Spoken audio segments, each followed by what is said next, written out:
And welcome to another article written by Farouk A. Peru. It is titled An Open Letter to Muslim Reformists. And he says, no, this is not your usual article about picking a side with or against terrorists. We've got enough of those. Nor do I wish to pen yet another article on Western world versus Eastern world. This is much deeper than that. It's penned specifically for Muslims of the world who are already denouncing violence, who are already against oppression, murder, hate, and everything else that normal humans find repulsive. It's for those who want to make a change and are willing to make real sacrifices to achieve it. Most of you are going to have a tough time reading what I write or understand what I say, but please give yourself the respect you deserve in at least listening or reading something you may disagree with to the end before making your decision. It's time for hadith to go. The sunnah, the hadith, the prophet saying, the false prophet saying, all of it. Save nothing, remove them all. I am well aware of your tendencies, Sunni, Shia, Ahmadi, all of your sects. All of you have your hadith.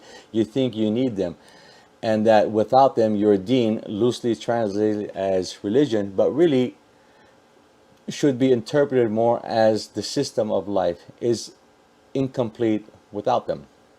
You are wrong. Completely and utterly. I'm not saying so. Allah said so 1,400 years ago.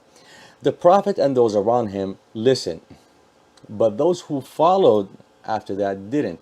And this is why we are in this mess here today. You can't blame the West, you can't blame America or Israel or anyone else. They didn't put you in the position you are in. God did, and he didn't do it because he didn't like us. We have done it with our own actions or inactions over centuries now. For those Muslims who are wondering, how can I propose such an action? I do based on the following Quran. After all, it is supposed to be the final book of Islam. The Quran disapproves all hadith apart from the Quran in chapters 39 verse 18, 23, chapter 52 chapter 52 verse 34, chapter 4 verse 87, chapter 18 verse 6, chapter 77 verse 50, chapter 53 verse 59. It predicts that Muslim polytheists would call their forged teachings hadith, such as in verses chapter 7 verse 185, chapter 12 verse 111, chapter 3 verse 6, chapter 33 verse 38, chapter 35 verse 43, chapter 45 verse 6, chapter 52 verse 34, and chapter 77 verse 50. Also, distance itself from all man-made hadiths being needed or truthful, chapter 12 verse 111. It instructs to keep distance from hadith pushers who would mock the Quran messages and import corruption to Islam, such as chapter 6 verse 68 and chapter 4 verse 140. Also, predicts and warns about imams of hadith and hadithists who would invest their time in unfounded hadiths and thus would import corruption in Islam, making it traditional Islam, making mockery of the Quran, chapter 31 verse 6. It challenges the idea that it needs hadith as a supplement, as chapter 45 verse 6 to 9 and chapter 26 verse 2 to 222. Also, it declares that minds polluted with hadiths would hardly understand the Quran, such as chapter 56 verse 79 to 82. Also, it discourages listening to hadith, chapter 33 verse 50, chapter 33, verse 53, and criticizes their sharing, reporting, and spreading, such as in chapter 6, verse 3, and also warns that hadith would degrade the Muslims and split them up into sects, such as chapter 23, verse 44 to 54. Also, chapter 34, verse 19, and chapter 68, verses 35 to 44, and chapter 7, verses 182 to 194. Think those through. Isn't this exactly the condition of the Islamic world as a whole is finding itself today? It became not Islam, but what became now is traditional Islam. Not Islam. There's a big difference between being Islam, a universal Islam, and a traditional Islam. Sorry about that. God predicted and told us 1400 years ago that people would spend their time stuck in hadith. We have an ummah that is obsessed with hadith, stories on how to cut your nails, how to wipe yourself after going to the bathroom, what to say when going to the bathroom, and then what to say when leaving the bathroom. This list goes on, and all of you can no doubt fill up this article with them. I mean, there's plenty of them. Allah discourages the listening to hadith and criticizes sharing them in chapter 33 verse 53 and chapter 66 verse 3. Yet this is all we do. Muslims have put themselves into this plight. God warns us that hadith will split us into sects, and indeed there are thousands of sects spreading around the world, worldwide, if not hundreds.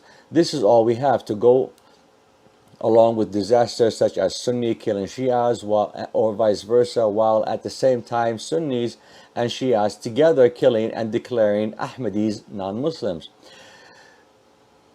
So we have kind of a love-hate relation between them. We've even stooped so low in our un-Quranic and un-Islamic stance that Pakistan has a law declaring who is Muslim and who is not. Go figure.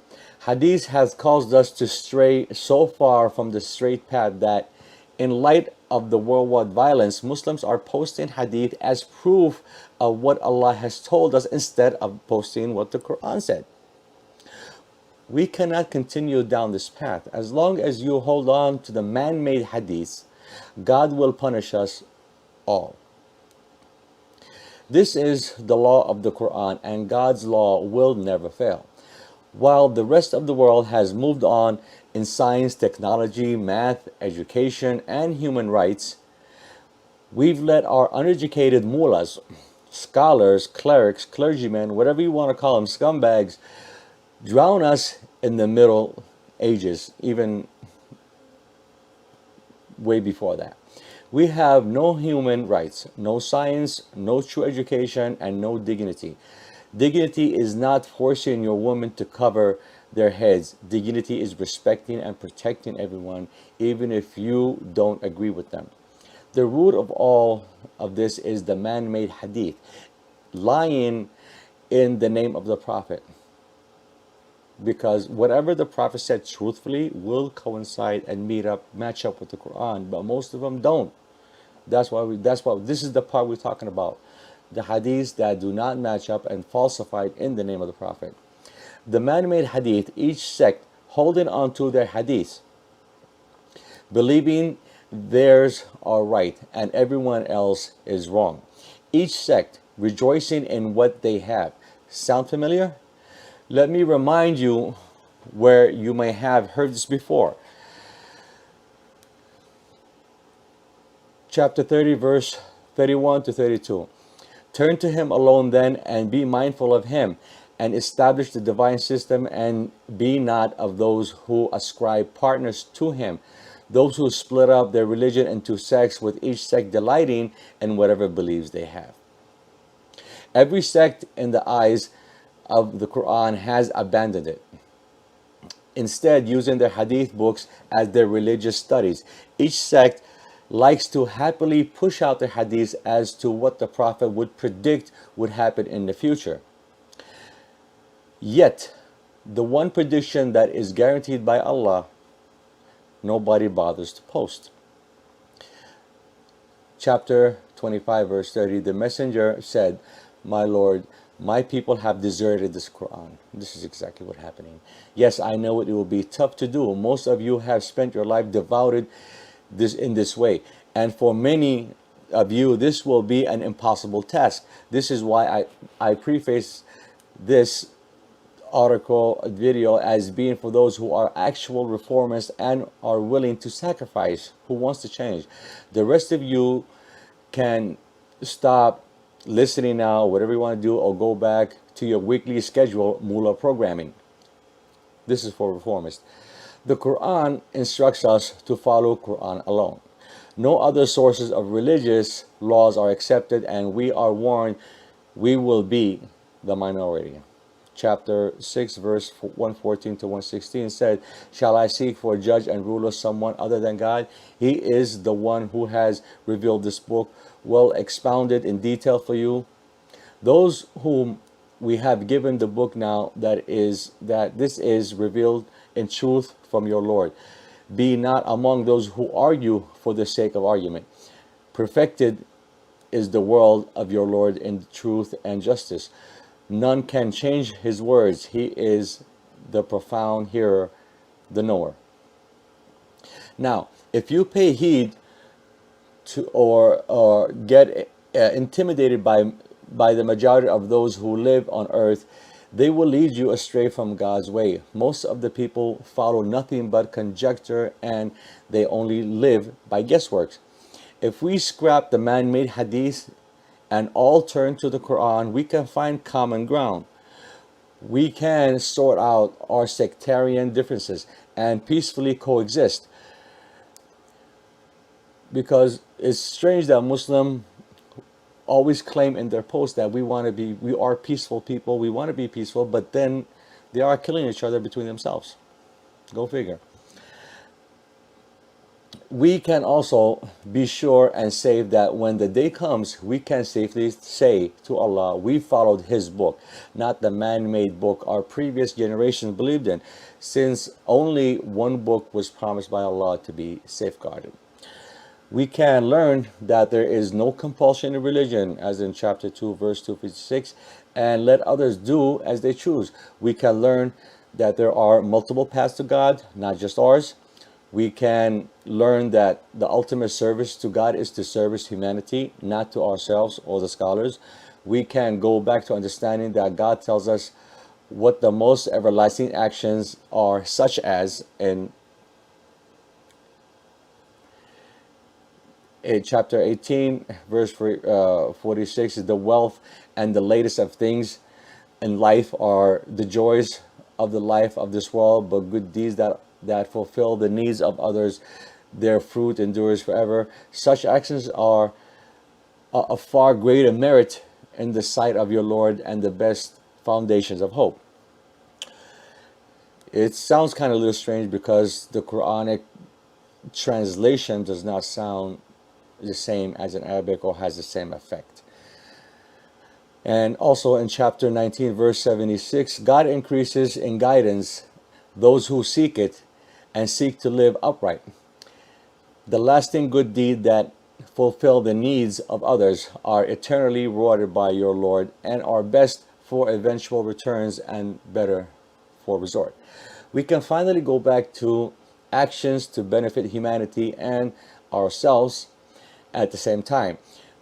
If we do not pay heed to Allah, He will continue to punish us for openly straying outside His guidance. How many of you were aware of these verses before seeing them here? How many of you question the translation? More than would care to admit. That's great. Just remember, you should have been questioning hadith all along too, and you didn't. So start now. Chapter 17, verse 36. Do not reach conclusions about that of which you have no knowledge. Surely the hearing, the sight, and the faculty of reasoning, all of them would be questioned. Chapter 32, verse 9.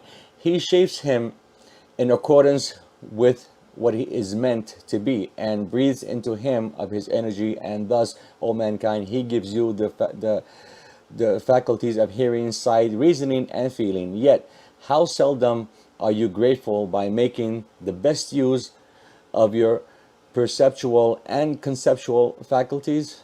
Afida equals mind, equal intellect, equals faculty of reasoning, including feelings.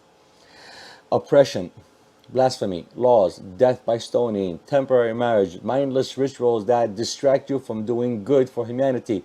All of these are from Hadith and none are from Quran. Of course, another hint from God that is that if they contain contradictions, they are not from Him, can be found in chapter 4, verse 82. We are a lost ummah, but we have the beacon of light to reach for. Let's reach for it before it's too late.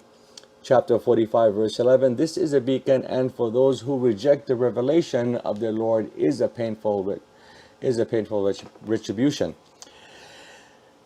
Thank you, and Jazakallah khair.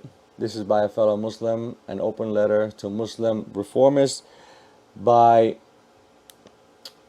Farouk A. Peru, and he said plenty, and we thank you for following.